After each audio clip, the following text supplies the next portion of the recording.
මේ දවස්වල පාසල යන පුංචි බබාලට නිවාඩු දීලා තියෙනවා. ඉතින් නර්සරි යන පුංචි පැටවු ඉන්නවා නම් එතකොට ස්කූල් යන පුංචි බබාලා ඉන්නවා නම් මේ දවස්වල ඉතින් නිවාඩු තියෙනවා. අපේ බබාලා නර්සරි යන්නේ. ලබන මාසේ පළවෙනිදා තමයි ආයේ යාලට නර්සරිය පටන් ගන්නෙ. ගෙදරම ඉඳන් කාලය ගත කරනවට වඩා පොඩ්ඩක් පුළුවන් වෙලාවක් හම්බුනොත් පොඩක් එළියට එක්කන් යමුයි කියලා හිතුවා. ඉතින් මම සර්ච් කරලා බලනකොට මට තැන් කීපයක් හම්බුණා. මම සමහර තැන් වලට නම් ගිහලා තියෙනවා. ඉතින් මට මේක පොඩක් අම්මලත් එක්ක ෂෙයා කරගත්තා නම් තව අම්මා කෙනෙක්ට වැදගත් වෙයි කියලා මට හිතුණා. ඉතින් මගේ තැන් කීපවල මෙතනින් දාන්නම්. ඔයාලට එකින් එකට බලා ගන්න පුළුවන්.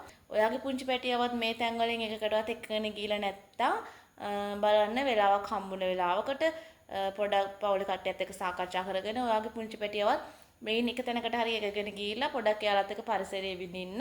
සමහරක් වෙලාවට අම්මලා ගොඩක් කාර්යබහුල වෙන්න පුළුවන්. නමුත් කාර්යබහුල වුණත් හරි ඉතින් පුංචි බබාලගේ මේ කාලේ එයාලට හම්බෙන්නේ ඔය කාලේ විතරයි. ඉතින් ඒකලා ලොකු වෙනකොට ගොඩක් වෙලාවට අපෙත් එක්ක රැඳෙන එකක් නැහැ. එතකොට ඒගොල්ලන් තනියම ගමන් බිමන් යන්න හදනවා. ගමන් බිමන් යනවා. ඉතින් පුංචි කාලේ අපිට හරිම පුංචි කාලේ අපිට බබාලත් එක්ක ඉන්න පුළුවන් වෙන්න එකට. ඉතින් පුළුවන් වෙලාවක කාලේ පොඩ්ඩක් වෙන් කරගෙන එයාලත් එක්ක මේ වගේ තැන් වලට ගිහිල්ලා විනෝද වෙන්න පුළුවන් නම් ඔයාගේ පුංචි පැටියා වෙනුවෙනුත් කාලේ පොඩ්ඩක් වෙන් කරගෙන පවුලේ කට්ටියත් එක්ක පොඩ්ඩක් මේ වගේ ගමනක් මේ නිවාඩු මාසේ යන්න කාලේ හදාගන්න පුළුවන් නම් වඩාත් හොඳයි ඉතින්.